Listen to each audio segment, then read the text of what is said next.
Hei obrolan panas, salam baku hantam. Pasukan khusus disiapkan dengan kemampuan dan tugasnya yang sangat khusus dan spesial. Nah, salah satu yang paling diunggulkan adalah Denjaka atau Detasmen Jalamangkara, Tentara Nasional Indonesia Angkatan Laut. Denjaka bukanlah pasukan yang sembarangan. Prajurit di dalamnya merupakan gabungan dari pasukan elit TNI Angkatan Laut yakni Kopaska dan Taifib. Buset, masuk Kopaska aja udah sulit nih bos. Ini anggota Denjaka terdiri dari Kopaska. Wow nggak tuh? Pemutungan Denjaka berdasarkan instruksi dari Panglima TNI di masa lalu pada tahun 1984. Keistimewaan dari prajurit ini yang selalu digadang-gadang bahwa satu personil Denjaka sama dengan 120 orang prajurit TNI biasa. Nah loh, artinya apa? Artinya tidak mudah memang menjadi seorang Denjaka. Mungkin manusia biasa saja tidak akan sanggup bos. Bahkan katanya dari ratusan prajurit yang tangguh pun, hanya 50 orang saja yang memenuhi kualifikasi penuh menjadi anggota pasukan khusus tersebut. Mereka akan mendapat pelatihan yang sangat keras yang biasa dilakukan di Kawah Chandra di Muka, Situbondo. Bahkan tahun-tahun sebelumnya tidak sedikit prajurit yang gagal dalam proses pendidikannya dan hanya belasan saja yang diterima.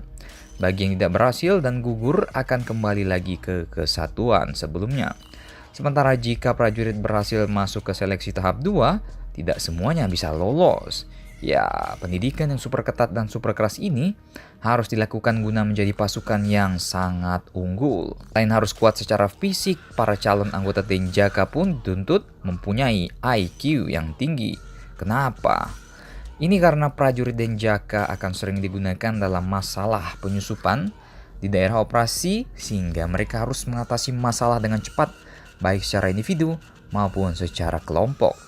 Selama dalam proses pendidikan calon anggota hanya akan mendapat teori di dalam kelas 20% saja, selebihnya mereka akan berlatih langsung di dalam hutan, laut, dan udara. Nah, buat kalian para mahasiswa yang tidak suka di kelas mungkin bisa mengikuti seleksi Denjaka. Tidak mudah memang untuk mendapatkan pelatihan dengan nilai sempurna. Mereka harus mendapatkan pendidikan super ketat dan keras, melakukan penyusupan dengan terjun payung, bergerak cepat di dalam laut, dan bertahan hidup di daratan. Terpaan ombak di Laut Banyuwangi yang biasanya menghanyutkan perahu nelayan harus bisa mereka atasi.